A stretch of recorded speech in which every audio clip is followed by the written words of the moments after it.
गलत जाना कभी कॉन्शियस डिसीजन होता है और कभी अनकॉन्शियस। मैकेनिकल होता है। गलत जाना कभी अनकॉन्शियस होगा, कभी कॉन्शियस होगा।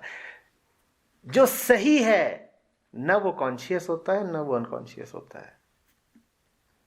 कॉन्शियसली आप कोशिश करोगे विचार कर करके कि सही करूं, तो गलत ही करोगे। जो सही होता है वो तो बस होता है, न वो बेहोशी में होता है और न ही वो विचार कर करके होता है। बेहोशी में एक प्रकार का गलत कृत्य होगा, और अगर विचार किया है, हिसाब किताब किया है, तो दूसरी प्रकार का गलत कृत्य होगा। सही कृत्य तो दोनों ही स्थितियों में नहीं होगा। जो सही होता है वो तो बस होता है। तो हमारी तो परेशानी यही है सर कि हमने जो भी अभी तक किया है वो अपने आप ही हुआ है। जो अपने आप होता है वो भी दो तरह का होता है। एक ये बैठा हुआ है तल बेहोशी का, देखिए गौर से, यहां से जो होगा, ठीक है, वो आपका बेहोशी भरा चुनाव है। इसको मैं कह रहा हूं ये गलत होता है। ये नीचे से दूसरा तल है। इसके ऊपर का तल होता है जहां पे हम बुद्धि लगाकर, हिसाब किताब लगाकर चुनाव करते हैं। इसको आप बोलते हैं कॉन्शियस डिसीजन। मैं इसको भी बोल रहा हूं कि ये भी गलती ही होती है, एक दूसरे तरह की गलती होती है। एक होती है बेहोशी भरी गलती, एक होती है होश भरी गलती। ये जो दूसरा तल था, इससे नीचे एक तल होता है जहां बेहोशी भी नहीं होती, जहां मूर्छा होती है, जहां यह भी नहीं होता कि पी रखे हैं और ऐसे ऐसे जा रहे हैं, वहां कोमा होता है।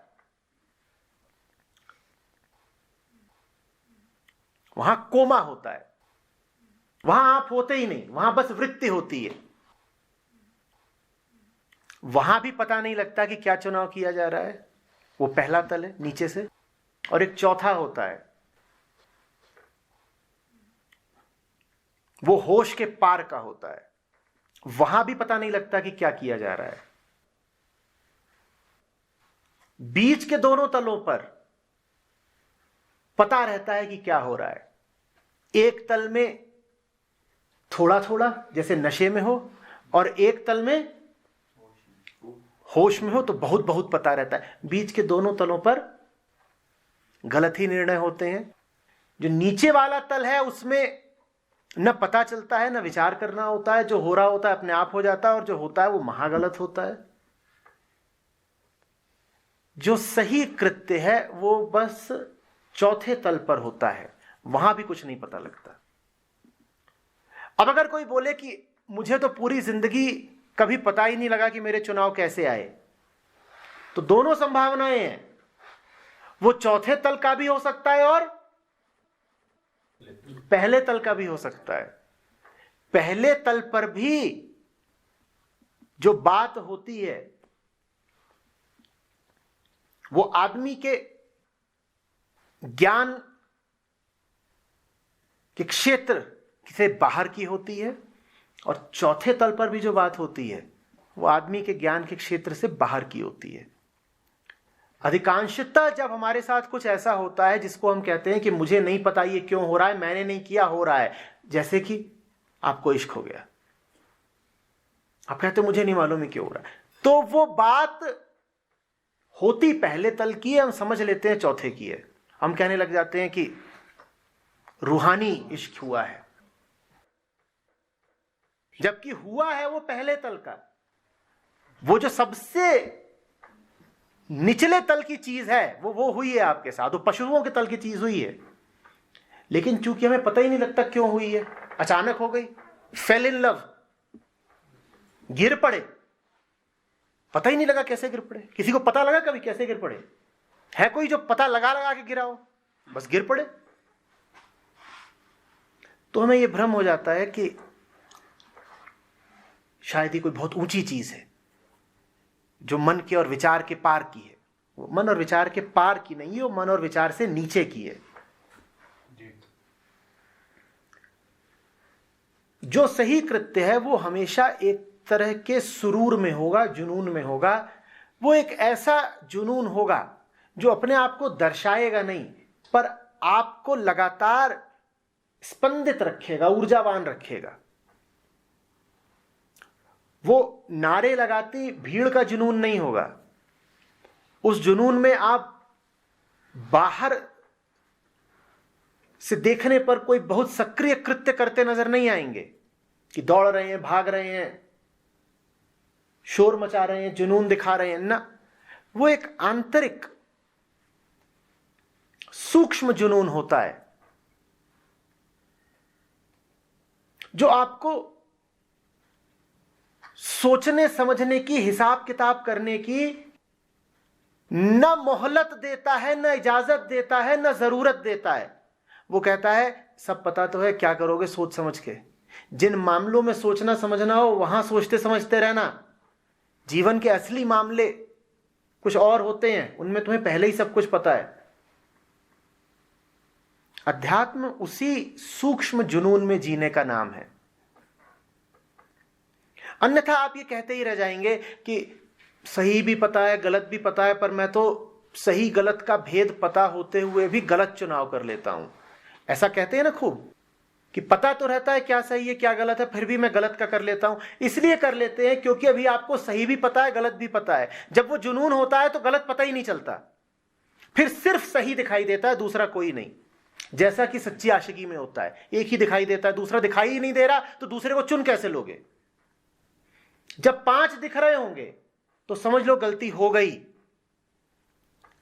सही चुनाव का मतलब यह नहीं है कि 5 दिख रहे थे और उस 5 में से मैंने एक जो सही था उसे चुना। सही चुनाव का मतलब यह है कि 5 नहीं 5 करोड़ होंगे, मुझे तो एक दिखता है। तो सही चुनाव वास्तव में चुनाव है ही नहीं, it's a non choice. Right choice और चॉइसलेसनेस समझ लो एक बात है। जब तक जीवन में वो जुनून नहीं है तब तक आप में ये ऊर्जा आएगी ही नहीं कि कदम कदम पर सही चुनाव करें। और बड़ी बड़ी दर्द भरी हालत हो जाएगी।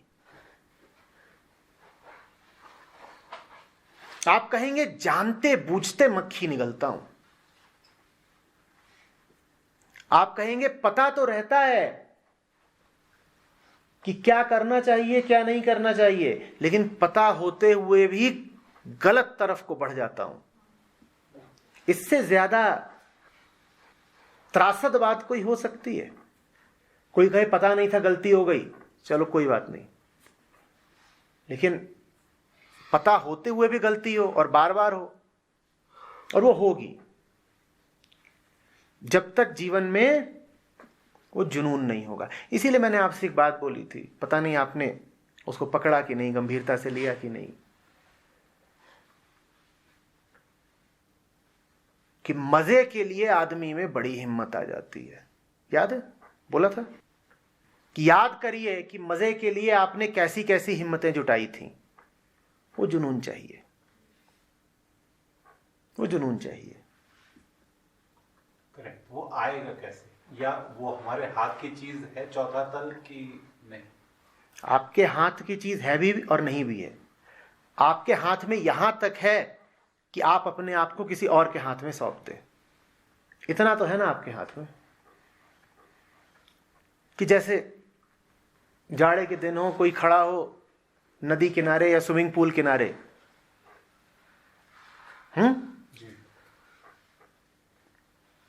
जब तक वो कूदा नहीं तब तक वो खड़ा ही रह जाएगा और विचार करता रहेगा जाएं ना जाएं, क्या करें। कभी एड़ी डाल करके पानी को थोड़ा स्पर्श करेगा, कितना ठंडा है यार, कूदे ना कूदें, क्या करें। तर्क वितर्क चलते रहेंगे भीतर। तब उसे चाहिए कि वो अपने आप को किसी और के हाथ में सौंप के उसे अधिकार दे दे कि मुझे धक्का दे दो, क्योंकि मुझसे तो होगा नहीं, तुम मुझे धक्का ही दे दो, अपने बूते तो नहीं होगा। तो इतना आपने करा, क्या करा कि हक किसी और के सुपुर्द करा। ये आपने करा, ये आपकी सहमति से हुआ, आप गए किसी के पास और उससे प्रार्थना करी कि मैं तुमसे प्रार्थना करता हूं कि मुझे धक्का दे दो, ये तो आपको करना पड़ेगा, और बाकी काम फिर उसका है जिसे धक्का देना है। तो इसमें आपकी सहभागिता है भी और नहीं भी है। शुरुआत लेकिन आपकी सहभागिता से ही होगी। आपको किसी ऐसे के पास जाना पड़ेगा जो आपको धक्का दे ही दे, और एक बार उसने धक्का दे दिया फिर तो छप छप छप छप छप छप, फिर आपको कोई और नहीं चाहिए, फिर आपको वो सब याद आ जाएगा जो मजा देता है। और मजा अपनी हिम्मत आप पैदा कर देता है ना। एक बार छप छप में मजा आने लग गया, अब थोड़ी कोई चाहिए कि जो आपको प्रेरणा दे और झकझोरे और याद दिलाए और मोटिवेट कराए। अब तो अपने हाथ, अपना पांव, अपना पानी, अपना पूल और अपनी छप छप। लेकिन जब तक बाहर खड़े थे सूखे सूखे, तब तक तो यही कह रहे थे हिम्मत ही नहीं आती, क्या बताएं, जिंदगी रूखी सूखी।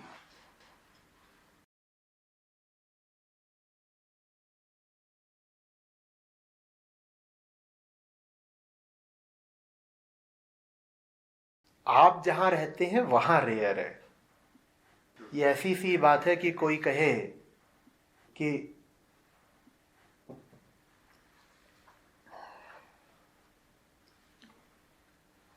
थार की रेगिस्तान में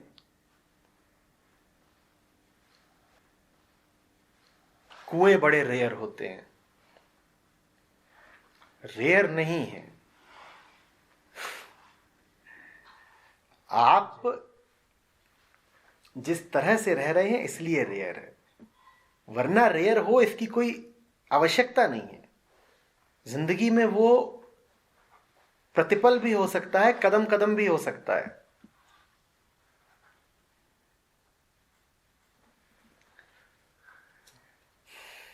थोड़ा सा माहौल बदलना पड़ेगा ना, शुरुआत तो करनी पड़ेगी ना। जब तक आप ही अपने आप से बोलते रहेंगे कि मजे और हिम्मत के वो क्षण, वो मौके रेयर हैं, दुर्लभ हैं, वो दुर्लभ रहेंगे ही।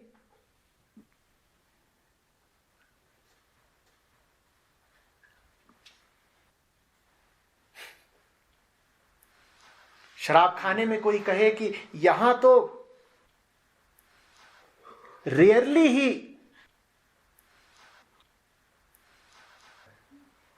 उपनिषदों के सूत्र सुनाई देते हैं, तो कैसे सुनाई देंगे भाई? आप जहां हो वहां नहीं सुनाई देंगे, पर ऐसी जगहें हैं जहां निरंतर सुनाई देते हैं, वहां जाओ ना।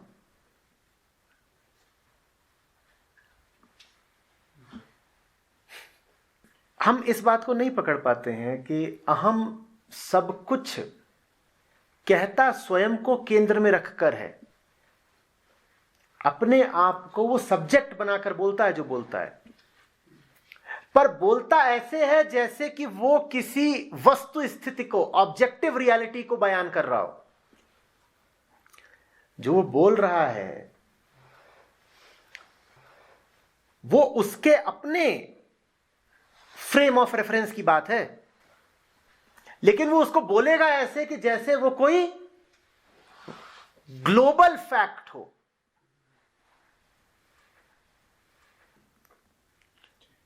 जैसे कि आप बोले कि यहां बैठे हुए शिमला में desert storms are rare. Are they rare और are they rare where you are sitting?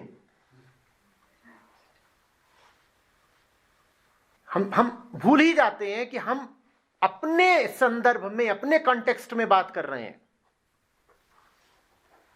हम उसको एक सार्वभौम यूनिवर्सल फैक्ट की तरह प्रस्तुत कर देते हैं। यह अहम का काम है। उसका नतीजा क्या निकलता है? उसका नतीजा निकलता है कि अब कोई बदलाव नहीं हो सकता। अगर तुम ये मानते कि जो बात कही है तुमने वो सिर्फ तुम्हारे ऊपर लागू होती है क्योंकि तुमने अपने आप को कुछ परिस्थितियों में डाल रखा है, तो बदलाव संभव था। पर जैसे ही तुमने कह दिया कि मैं जो कह रहा हूं वो बात तो वैश्विक रूप से सही है, अब कोई बदलाव ही नहीं हो सकता।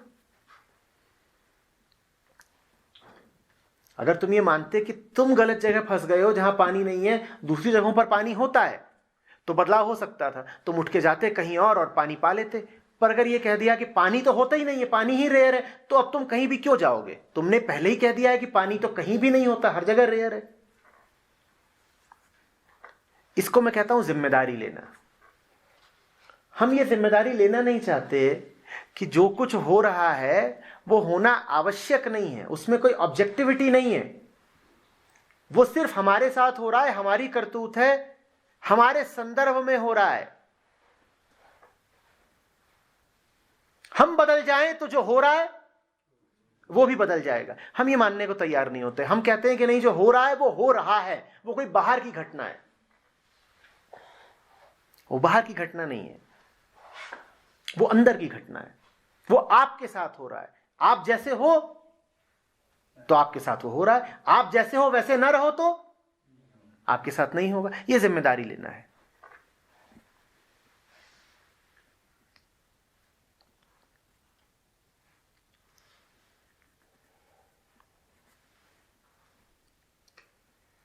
इसीलिए अहम को पकड़ना बहुत आसान है। अहम जब भी कोई बात करेगा, कोई वक्तव्य, कोई स्टेटमेंट देगा, तो उसकी शुरुआत हमेशा ऐसे होगी जैसे कि कोई सार्वजनिक वैश्विक बात की जा रही हो। वो मैं शब्द का इस्तेमाल ही नहीं करेगा। तो आप लोग भी जब प्रश्न पूछते हैं और उसमें से मैं गायब रहता है, तो मैं कहता हूं अरे मैं बोल रहा है इसीलिए मैं गायब है। इसीलिए आपको इतनी बार कहा था हम मत बोलो, मैं बोलो, मैं बोलो, ताकि तुम्हें समझ में आए कि तुम जो बोल रहे हो वो बात बस तुम पर लागू हो रही है। वो कोई अनंत सत्य नहीं है, बात कोई ग्लोबल ट्रुथ नहीं है। वो तुम्हारी अपनी निजी स्थिति है। तुम जैसे हो तो तुम्हारी स्थिति वैसी है। तुम बदल जाओ, स्थिति बदल जाएगी।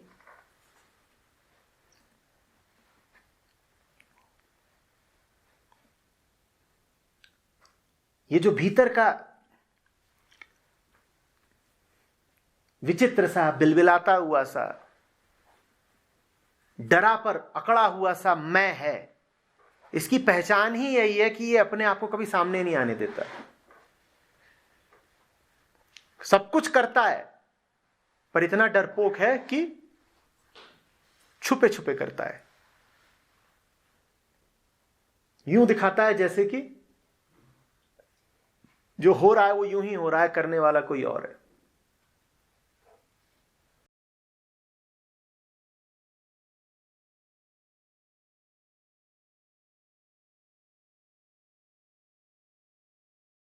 मैं जिसको होश बोलता हूं वो नहीं है जिसको आप होश बोलते हैं। अभी ये पूरी बातचीत हो रही थी। मैं होश बोलता हूं चौथे तल को, आप होश बोलते हो तीसरे तल को। तो बातचीत में अंतर आ जाता है ना। मैं जिसको होश बोलता हूं वहां पर कुछ भी पूर्व निर्धारित, पूर्व कल्पित हो ही नहीं सकता। आप जिसको होश बोलते हो वहां सब कुछ पूर्व निर्धारित हो, यह आवश्यक है। उदाहरण के लिए आप यहां से निर्धारित करके चलो कि आपको दिल्ली जाना है, रास्ता चुन लो, समय चुन लो, गाड़ी चुन लो, तो इसको आप कहोगे ये मैंने बड़ी होशमंदी का काम किया। तो आपकी होश की परिभाषा ही यही है जिसमें सब कुछ योजनागत हो, पूर्व निर्धारित हो। मैं जब कहता हूं होश में जियो, वो एक प्रकार की बेहोशी है।